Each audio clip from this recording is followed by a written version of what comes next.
Praobservasi. Berikut percakapan praobservasi. Oke. Selamat pagi, salam sehat. Saya Hirmayati Somba dari SDN 7 Deripina, Kecamatan Deripina, Kabupaten Toraja Utara. Pada kegiatan praobservasi ini, saya bersama dengan rekan saya, Pak John Sagala SPD. Selamat pagi Pak John, bagaimana kabar hari ini? Selamat pagi Bu, puji Tuhan kabar baik. Ya, terima kasih atas kesediaannya untuk melakukan percakapan praobservasi sebelum kita masuk di dalam observasi kelas. Adapun tujuan dilakukannya kegiatan praobservasi adalah agar supaya Pak John lebih tahu apa yang akan dipersiapkan di dalam melakukan kegiatan pembelajaran di dalam kelas, dan juga Pak John akan tentu lebih siap lagi menyiapkan materi-materi ajar yang sesuai dengan profil belajar siswa nantinya.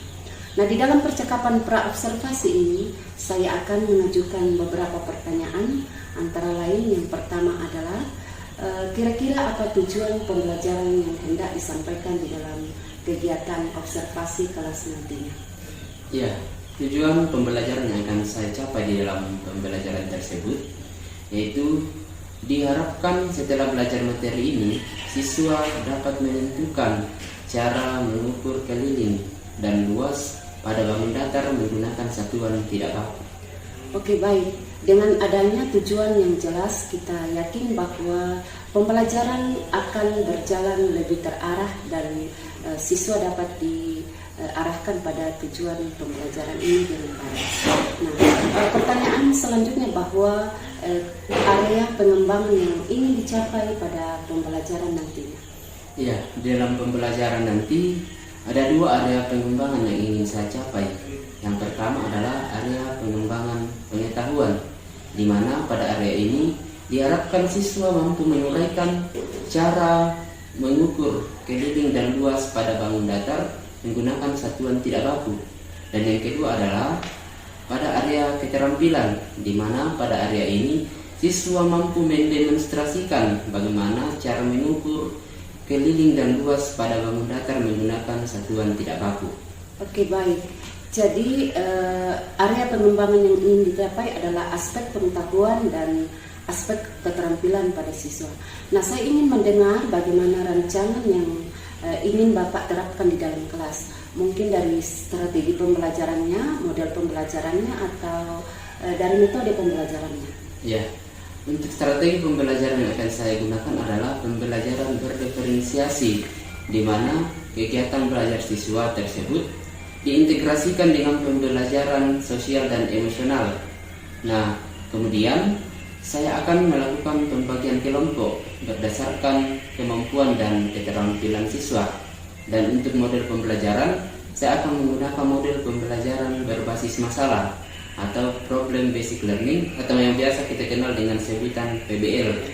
Nah, untuk metode, saya akan menggunakan metode diskusi kelompok, tanya jawab, bahkan penugasan. Oke, baik Pak John.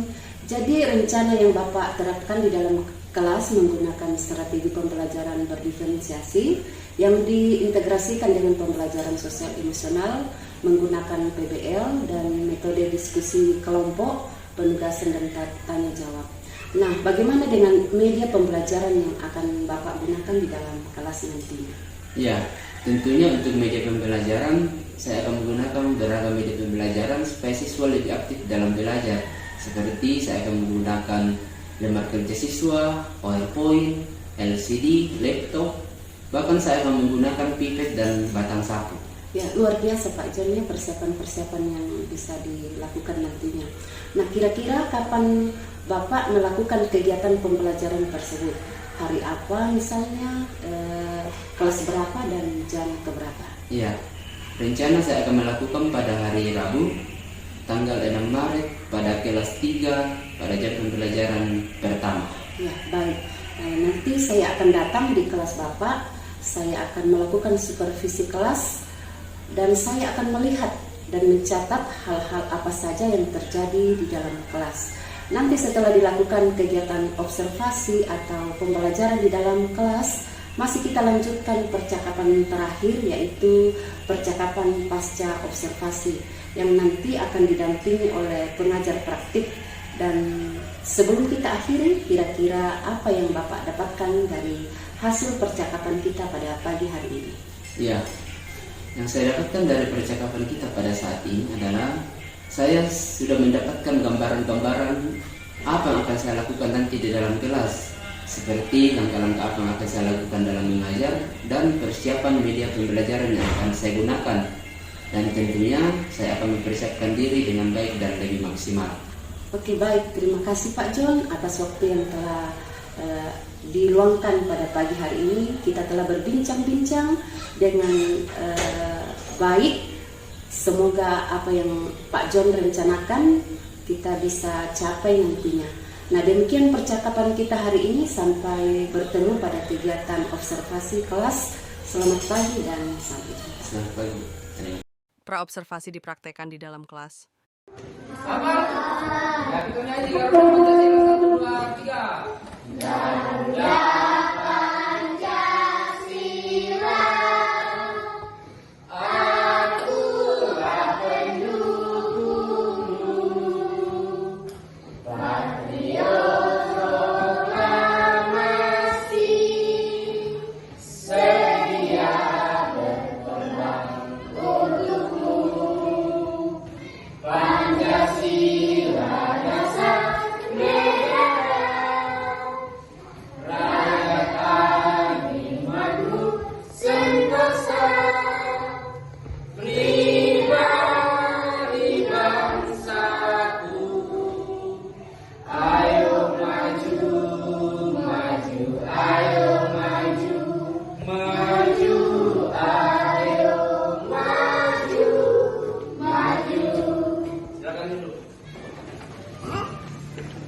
Ya, pagi ini kita akan belajar tema 6, subtema yang keempat. Sudah lihat? Terus, lapangan olahraga digambarkan dengan warna hijau. Kau tahu yang mana warna hijau? Ya, tahu. Terus, ruang kepala sekolah digambarkan dengan warna biru. Minta terkait warna. Baik. Terus ruang perpustakaan digambarkan dengan warna ungu. Dan yang terakhir adalah kamar kecil digambarkan dengan warna merah. Silakan dijawab berdasarkan petunjuk yang ada. Ya, terima kasih. Pada kesempatan ini kita kembali bersama-sama. Terima kasih kehadiran Pak PP. Bagaimana kabar hari ini Pak? Baik. Ya, terima kasih Pak John. Kita boleh berjumpa kembali setelah melakukan observasi di kelas. Pertama-tama saya mengucapkan terima kasih karena Pak John sudah sangat luar biasa telah melakukan pembelajaran dengan baik di dalam kelas. Dan pada kesempatan ini apa yang kira-kira Pak John rasakan setelah melakukan observasi di dalam kelas? Ya, perasaan saya cukup senang. Namun meskipun saya dalam melaksanakan pembelajaran awalnya was-was sedikit. Ya, kira-kira Pak John bisa menceritakan apa keunggulan-keunggulan atau apa yang Pak John anggap sudah baik yang sudah dilakukan di dalam kelas? Ya, menurut saya hal yang sudah baik yang terjadi dalam kelas yaitu siswa terlihat aktif dan interaktif dalam mengikuti pembelajaran. Hal ini bisa dilihat dari keaktifan mereka di dalam melakukan diskusi kelompok dalam mengerjakan tugas yang telah diberikan, sehingga mereka mampu mempresentasikan hasil diskusi tersebut. Luar biasa, baik Pak John. Dan mungkin ada hal-hal yang masih perlu ditingkatkan ke depannya. Ya, menurut saya hal yang masih ditingkatkan ke depannya itu saya harus benar-benar mempersiapkan pembelajaran yang berdiferensiasi, di mana di dalam pembelajaran berdiferensiasi ini saya harus menyiapkan materi yang sesuai dengan kebutuhan belajar siswa. Seperti yang kita ketahui bahwa ada siswa yang gaya belajarnya sesuai dengan auditori, ada yang visual, dan ada juga yang kinestetik. Ya, luar biasa Pak John. Rencana itu saya berharap mudah-mudahan ke depannya lebih mempersiapkan diri dengan baik dan boleh mengakomodir semua kebutuhan peserta didik kita. Pada kesempatan ini izinkan saya untuk sedikit memberi masukan atau apa yang saya lihat selama observasi berjalan. Hal pertama yang saya lihat bahwa betul yang dikatakan Pak John tadi, bahwa di dalam proses pembelajaran itu sudah terlihat siswa aktif dan interaktif di dalam merespon pembelajaran yang Pak John bawakan. Di dalam diskusi saya melihat semua aktif, semua berdiskusi dengan baik. Bahkan akhir diskusi mereka begitu bersemangat, berlomba-lomba untuk mempresentasikan hasil diskusi mereka. Itu yang saya lihat. Kedua, di dalam materi ajar mulai dari awal sampai akhir, saya lihat Pak John sangat menguasai kondisi kelas. Ini kalau bisa tetap dipertahankan. Dan memang betul bahwa dalam melakukan pembelajaran sesuai dengan profil belajar siswa, kita masih tetap semangat untuk selalu meningkatkan persiapan kita sehingga proses pembelajaran betul-betul dapat mengakomodir kebutuhan siswa. Seperti itu yang saya saksikan selama observasi, dan pada kesempatan ini mungkin ada penguatan atau ada umpan balik dari pengajar praktik Pak Luther Pemasan. Disilakan. Oke, baik, terima kasih. Selamat siang. Perkenalkan Pak John, nama saya Luther Pemasan, pendamping dari Ibu Irma Yanti. Ya, luar biasa Pak John melakukan proses pembelajaran yang telah diobservasi oleh Ibu Irma. Dari hasil diskusi ini saya mencoba memberikan sedikit penguatan bahwa memang di dalam melakukan segala sesuatu itu kalau baru maka pasti ada perasaan yang was-was apakah ini kita bisa lakukan dengan baik.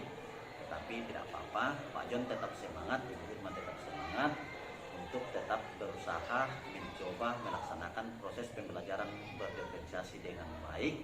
Karena dengan proses pembelajaran berdiferensiasi kita bisa memenuhi gaya belajar yang ada pada masing-masing siswa kita. Saya kira itu saja yang saya sampaikan. Sekali lagi selamat untuk berusaha, tetap semangat John dan Irma. Kiranya boleh berjalan dengan baik dan Bapak Ibu tetap sehat bersama keluarga di dalam melaksanakan tugas dan tanggung jawab. Saya kira itu. Selamat siang, terima kasih.